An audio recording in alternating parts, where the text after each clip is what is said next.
이 시간 함께 은혜 나눌 하나님의 말씀은 이사야서 41장 13절에서 14절의 말씀입니다. 이사야서 41장 13절에서 14절의 하나님의 말씀을 봉독해 드립니다. 이는 나 여호와 너희의 하나님이 내 오른손을 붙들고 내게 이르기를 두려워하지 말라, 내가 너를 도우리라 할 것임이니라. 버러지 같은 너 야곱아, 너희 이스라엘 사람들아, 두려워하지 말라. 나 여호와가 말하노니 내가 너를 도울 것이라. 내 구속자는 이스라엘의 거룩한 이이니라. 아멘.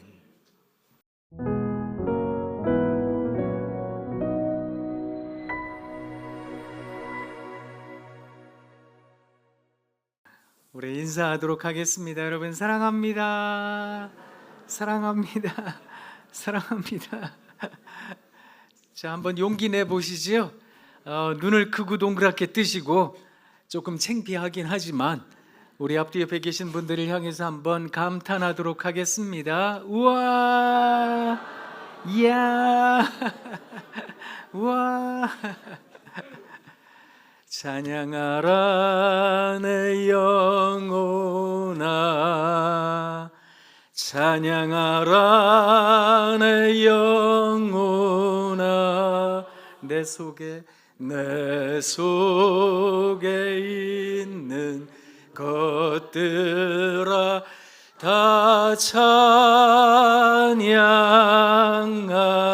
기뻐하라, 기뻐하라 내 영혼아, 기뻐하라, 기뻐하라 내 영혼아. 내 속에 있는 것들아 다 기뻐하라. 감사하라, 감사하라 내 영혼아,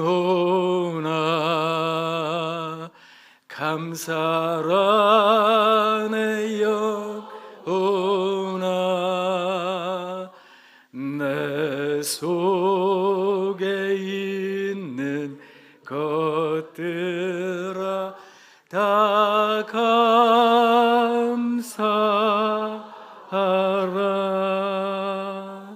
아멘.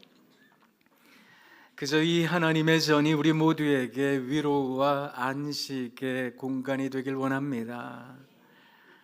인생을 살아가는 여정에 쉴 수 있는 공간이 있다면, 쉴 수 있는 시간이 있다면 얼마나 좋을까? 가끔 그런 생각을 하기도 합니다. 분주한 여러 가지 마음의 짐을 내려놓고 하나님의 전에 왔습니다. 우리가 세상 살아가다가 보면 여러 가지 할 일도 많고 직함이나 직업을 갖고 살아갈 때도 많습니다. 하지만 이곳에 이르렀다면 우리 모두가 하나님 앞에 예배자가 아닐까.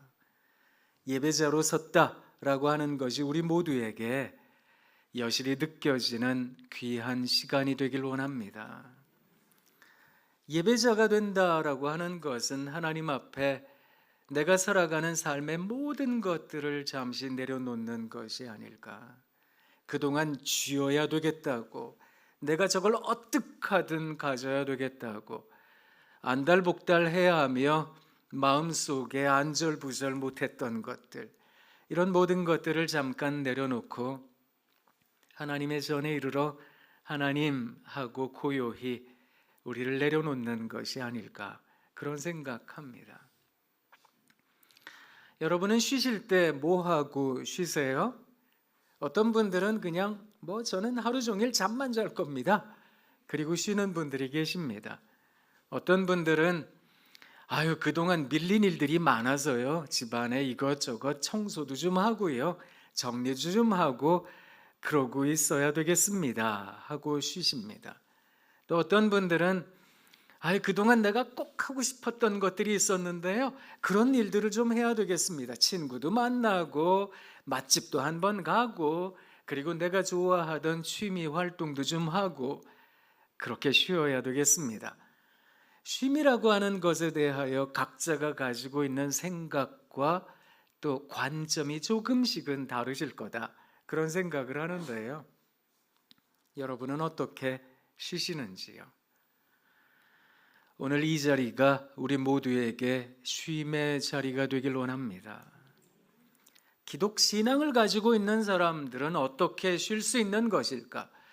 우리가 믿음 안에 있는 사람들로서 쉰다라고 하는 것은 도대체 어떤 의미가 있는 것일까? 오늘 여러분들과 함께 그것에 대해서 잠깐 말씀을 통해 생각해 보도록 하겠습니다. 어거스틴, 우리가 잘 아는 성자 성 어거스틴, 아우구스티누스라는 사람이 있습니다. 이 사람은 우리가 태어나면서부터 하나님을 바라는 존재이니 그 하나님을 바라는 마음으로 분주할 수밖에 없을 거라고, 언제나 우리는 하나님 앞에 이를 때까지 분주한 마음을 가질 수밖에 없을 거라고 말을 했습니다. 그리고 종국에 우리가 쉴 수 있는 곳은 어디일까? 그곳은 아마 하나님의 품에 이르렀을 때가 아닐까? 그래서 이 사람이 라틴어 하나를 소개했습니다. 이 단어가 우리 모두에게 조금 생소하게 들리기는 할 테지만 아마 점점 발전되어 가는 양상을 보면 그게 그런 뜻이었구나 라고 아마 이해를 하실 거다 싶은데요. 쿠이에스라고 하는 단어가 있습니다. 이 쿠이에스라고 하는 단어는 잠깐 멈추는 것을 뜻합니다. 그래서 그것을 rest, 휴식하다, 잠깐 쉬다, 그런 말로 표현을 하는 겁니다. 이 단어 앞에 접두어가 있는데 re라는 단어가 붙어서 requies라고 하는 단어가 나오는데, 이 앞에 있는 re라고 하는 단어 접두어가 반복을 뜻하는 말입니다. 그래서 한 번 멈추고 또 한 번 더 멈추고, 그래서 repose라고 하는 단어로 번역이 되는데 이것을 휴양이라고 말을 합니다. 왜 사진 찍을 때 자 포즈를 취하세요 하잖아요. 포즈, 잠깐 멈추세요, 이런 뜻인데 그걸 또 한 번 더 멈추고 또 한 번 더 멈추니 휴양이다, 이런 뜻이 되는 겁니다. 그런데 재미있는 것은 이 레퀴에스라고 하는 단어에서 나온 말이 레퀴엠, 우리가 흔히 잘 아는 레퀴엠이라고 하는 말입니다. 음악의 한 장르이기도 한데 이 말의 뜻은 죽은 자를 위한 미사곡이라는 뜻입니다. 그래서 캐톨릭이라든지 여러 우리 기독교의 음악 가운데, 클래식 음악 가운데 레퀴엠이라고 하는 음악들이 있지요. 그 말 뜻이 되는 건데 아주 재미있는 게 있습니다. 이 죽은 이를 위한 미사곡이라는 레퀴엠이라고 하는 단어가 단지 그 뜻만 있는 것이 아니라 입당송이라는 뜻이 담겨 있기도 합니다.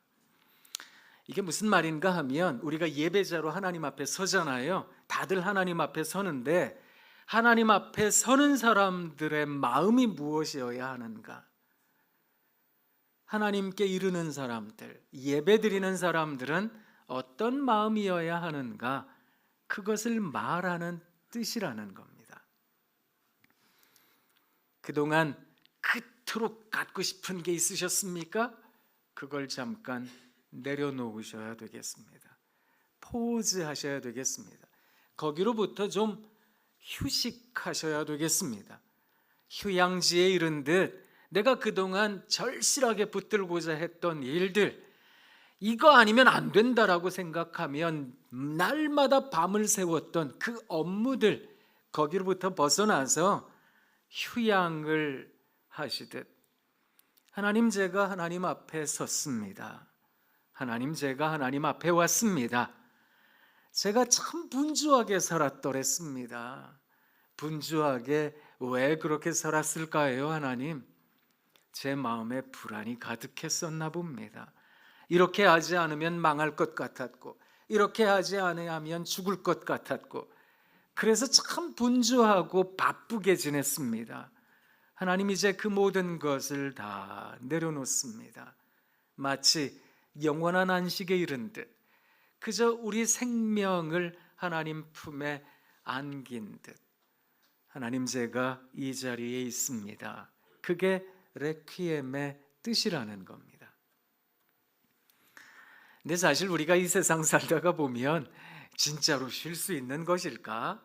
잠시 잠깐의 쉼은 가능할 테지만 어떻게 우리가 하나님 품에 안긴 듯 그렇게 날마다 평강, 샬롬, 에이레네의 상태를 이룰 수 있는 것일까? 이 세상이 분주하고 힘든데 내 마음은 어떻게 그 고요함을 가질 수 있는 것일까? 사실 고요함이라고 하는 것은 어떤 정막의 상태가 아닌 겁니다. 어떤 소리도 들려지지 않는 무성의 상태가 아니라 아이들이 시끄럽게 떠드는 공간에서도 또 도심지 한복판에서도 우리는 고요를 경험할 수 있습니다. 이 고요, 내 마음의 평정을 뜻하기 때문입니다. 과연 나는 평안한가? 평강을 누리고 있는 것인가? 이 질문 앞에서 우리가 더러 당혹스러움을 느끼는 것은 우리 하나님 전지전능하신 하나님이시니까 그 전지전능하신 하나님의 뜻과 계획에 우리가 이룰 수 없으니까 라는 생각에 이를 때 우리는 참 당혹해집니다. 콜롬비아 신학교의 구약학 교수로 재직했던 월터 브루그만이라는 분이 계시는데 이분이 아주 독특한 이야기를 했습니다. 전능하신 하나님, 구약 성경에서 전능하신 하나님이라는 말은 엘샤다이입니다. 우리가 흔히 엘샤다이 이렇게 번역을 하기도 하는데 엄밀하게 히브리어를 그대로 발음해 본다면 엘샤다이라고 하는 조금 거친 말입니다. 이 엘샤다이라고 하는 전능하신 하나님, 우리가 믿는 하나님이 전능하신 하나님이기 때문에 그 하나님이 우리들에게는 무척이나 차갑게 느껴진다는 겁니다. 왜냐하면 아무리 생각해도 우리는 하나님의 뜻에 이를 수 없기 때문입니다. 아무리 깊게 생각해도 하나님의 깊이에 우리가 이를 수 없기 때문입니다. 아무리 넓게 확장적으로 생각한다 할지라도 우리 하나님의 넓이에 이를 수 없다는 겁니다. 그러다 보니까 우리가 갖게 되는 심정은 혼란스러움. 도대체 하나님 살아 계시는가? 하나님께서 계시다라면 이루어질 수는 없으실 텐데 우리 하나님 전지전능의 하나님이시라는데 왜 내게는, 아니 왜 우리 민족에게는, 왜 우리 공동체에게는 이런 어려움이 지속되는 것일까? 그래서 더러 우리는 하나님은 과연 살아계시는가? 하나님은 과연 통치하시는가? 그래서 신정론에 대하여 의구심을 갖기도 합니다.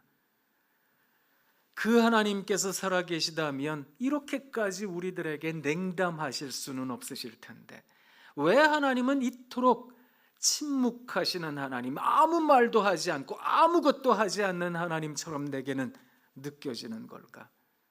그러니 그 하나님이 무척이나 차갑게 느껴진다는 겁니다. 그래서 월터 브루그만이 이 차가운 하나님에 대하여 가장 잘 말하고 있는 성경책을 욥기라고 불렀습니다. 욥이라는 사람은 느닷없이 고난을 당했습니다. 사실 고난을 넘어선 재앙이었습니다. 생각해 보세요. 내가 그동안 일구었던 모든 재산을 하루아침에 다 날려먹었습니다. 그야말로 알거지가 된 겁니다. 게다가 그토록 사랑하는 아이들, 눈에 넣어도 아프지 않을 그 아이들을 한꺼번에 다 잃어버린 겁니다. 여러분, 자녀가 먼저 세상 떠났다. 이게 얼마나 가슴에 큰 아픔이 되는 거겠습니까? 게다가 자기 몸에 병이 들었습니다. 자기 아내가 심지어 어떤 얘기를 했는가 하면 당신은 하나님을 저주하고 나가 죽으라고 그런 이야기를 할 정도였습니다. 이 사람 입장에서 생각해 보면 억울하기 짝이 없었던 겁니다. 아무리 생각해봐도, 아무리 고민하고 자기 자신을 들여다봐도 내가 그렇게까지 하나님한테 잘못한 게 있을까? 내가 그렇게까지 하나님 앞에 범죄한 게 있을까? 아무리 생각해봐도 그게 기억이 나지 않는 거니까 얼마나 답답했겠습니까? 그런데 거기에 설상가상인지요, 자기를 위로해 주러 왔던 친구가, 그 친구 세 사람이 뭐라고 얘기를 했는가 하면, 너는 자꾸 너한테 잘못이 없다고 이야기하고 너한테 죄가 없다고 이야기를 하지만 잘 생각해 보라고, 네가 부지불식간에 분명히 어떤 범죄를 저질렀을 거라고. 그러니까 하나님께서 이렇게 너를 아프게 하고 너를 힘들게 하시지, 너 회개하라고. 욥이 거기에 대해서 얼마나 항변을 했는지 모릅니다. 그때 이들보다 나이가 어렸던 엘리후라는 청년이 일어나서 이야기를 시작합니다. 그 이야기에 이때여서 우리 하나님께서 등장하셔서 욥과 세 친구들에게 말씀하셨습니다. 엘리후의 말과 우리 하나님께서 말씀하셨던 것이 하나의 공통된 주제가 있습니다. 그게 뭔가 하면 우리는 다 알지 못한다는 겁니다. 하나님께서 욥에게 말씀하셨습니다. 네가 그렇게 모든 것을 다 들여다봤을 때 나는 아무런 잘못이 없다, 어떻게 그렇게 이야기할 수 있느냐? 욥의 친구들에게 너희는 마치 모든 것을 아는 것처럼 욥에 대하여 함부로 정죄하는구나. 너희들이 이 세상이 지어질 때 거기 있어 봤냐? 너희가 직접 눈으로 본 적이 있느냐 말이다. 너희들이 이 세상 모든 만물들이 조성될 때, 동물들이 태어나고 식물들이 자라날 때 너희들이 거기에 있었느냐?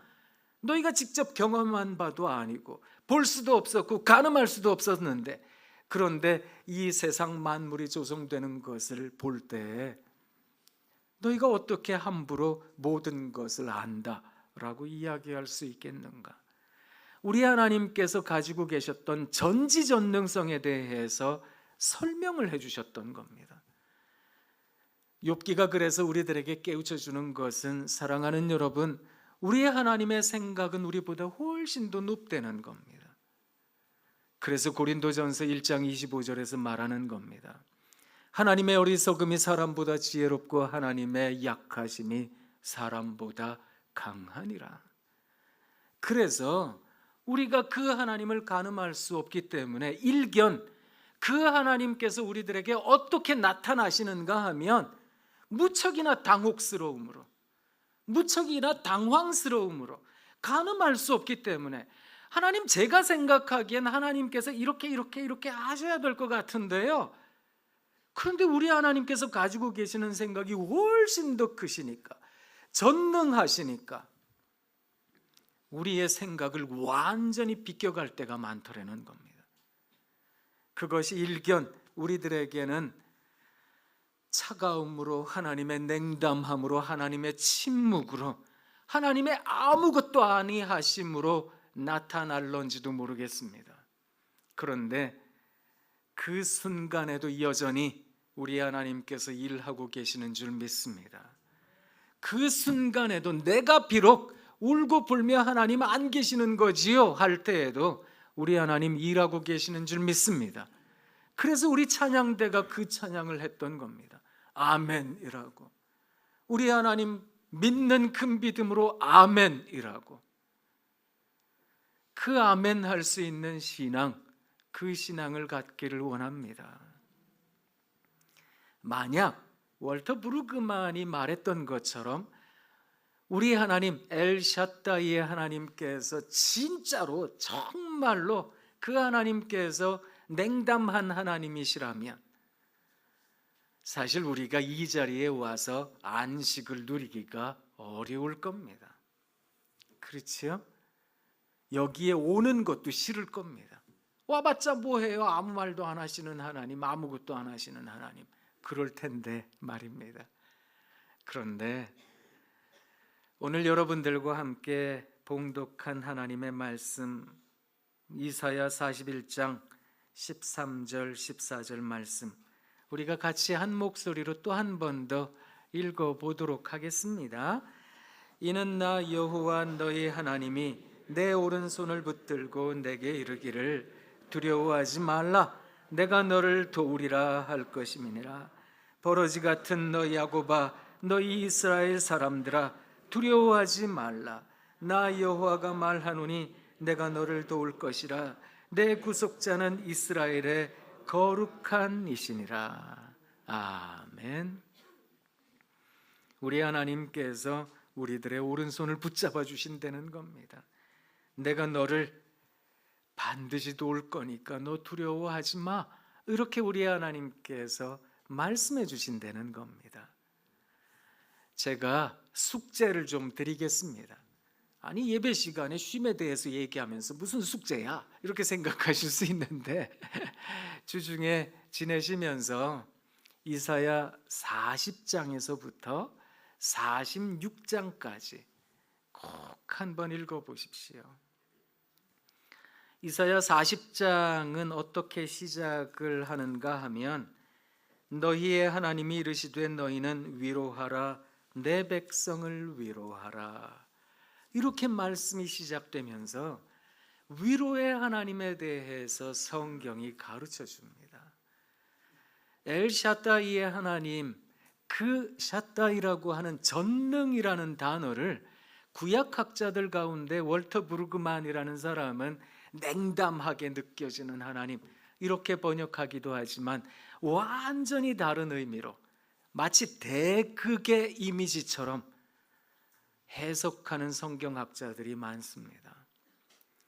그 하나님을 어떻게 표현하는가 하면 어머니 같은 하나님, 언제나 따뜻하게 품어주시는 하나님, 내가 잘못했어도 내가 하나님 앞에 아주 모자라고 아주 별것 아닌 존재여도 우리 어머니 같은 하나님 눈에는 우와, 이야, 네가 왔구나, 우와, 너 내 사랑하는 아들이다, 내 딸이다. 우리 하나님 눈에는 그렇게 보이는 우리 하나님, 그런 전능의 하나님. 왜 어머님들이 대단하시잖아요, 그죠? 저도 예전에 참 그 왜 아기들이 자다가 막 칭얼댈 때가 있잖아요. 뭐 아프거나 배가 고프거나 쌌거나 그러면 칭얼대는데, 전 계속 잤거든요. 여기 계신 아빠들은 대부분 다 주무셨을 거예요, 그죠? 야, 엄마들은 그걸 어떻게 막 벌떡 일어나가지고 막 얼마나 피곤할 텐데도 벌떡 일어나서 아기를 그렇게 안아주고 보듬어주고 또 젖 먹이고 또 기저귀 갈아주기도 하고 안아주고 얼러주고, 그런 어머니, 그런 어머니와 같은 우리 하나님, 그 하나님에 대해서 이사야 40장에서부터 46장은 가르쳐 줍니다. 그 대표적인 말씀, 오늘 요절과도 같은 말씀을 여러분들에게 말씀드렸지만 좀 더 직접적으로 말씀하신 부분이 있거든요. 그게 46장 3절과 4절입니다. 화면에 올려드릴 테니까 우리 같이 한번 또 읽어보도록 하겠습니다. 야곱의 집이여, 이스라엘 집에 남은 모든 자여, 내게 들을지어다. 배에서 태어남으로부터 내게 안겼고 태에서 남으로부터 내게 업힌 너희여, 너희가 노년에 이르기까지 내가 그리하겠고 백발이 되기까지 내가 너희를 품을 것이라. 내가 지었은즉 내가 업을 것이요 내가 품고 구하여 내리라. 아멘. 연세 드신 분들 가끔 그 얘기 하시거든요. 여기 계시는 아버지들도 가끔 그런 얘기 하시는데, 어렵고 힘들면 아이고 우리 어머니 된장찌개 하나 먹어보면 문제가 다 해결된 듯 내 마음이 편해질 텐데, 그런 얘기 하시는 분들 계세요. 우리 하나님께서 그 심정으로 지금 버러지 같은 야곱에게, 그 이스라엘 백성들에게 말하고 있는 거거든요. 오늘 우리가 봉독한 하나님의 말씀에 버러지 같은 너 야곱아, 너희 이스라엘 사람들아, 버러지요 벌레입니다. 벌레는 먹이사슬 중에 제일 하위층이거든요. 이것저것 아무나 와서 그냥 나를 잡아먹으려고 안달나 있습니다. 늘 도망다니는 신세고 나 같은 거 죽어 없어져도 세상 눈 하나 깜짝하지 않을 터라고. 그래서 나는 아무런 가치도 없고 아무런 의미도 없는 존재라고. 그런 존재인 우리들에게 우리 하나님께서 말씀하고 계시는 겁니다. 내가 너 반드시 살릴 거야. 이 세상 사람들이 너한테 뭐라 그래도 내가 너 반드시 고쳐줄 거야. 내가 너 반드시 도와줄 거야. 그래서 엘샤다이의 하나님, 그 능력의 하나님, 전능의 하나님께서 우리를 어머니처럼 품어주시더라는 겁니다. 제가 여러분들에게 동영상 하나 보여드릴 텐데요, 몇 년 전에 국악 그 창작 동요제에서 우수상을 받은 노래 동요입니다. 동요 제목이 뭐냐 하면 엄마 냄새입니다. 한번 들어보세요.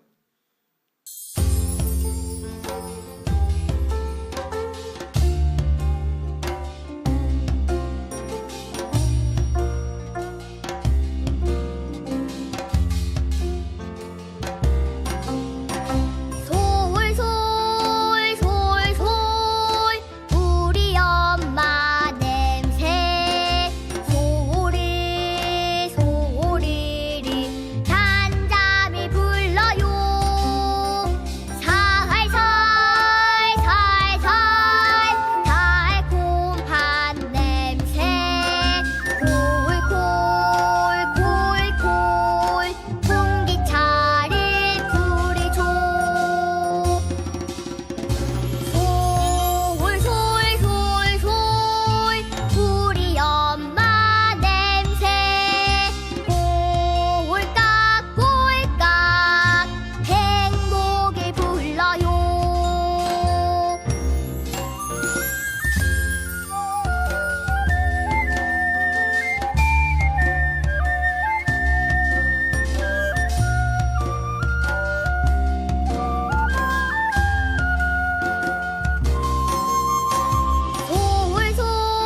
솔솔솔솔 우리 엄마 냄새 소리 소리리 잔잠히 불러요 살살 살살 달콤한 냄새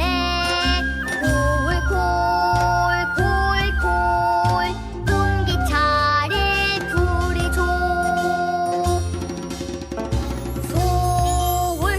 솔솔솔솔 우리 엄마 냄새 까르르 까르 웃음이 불러요 사랑하는 우리 엄마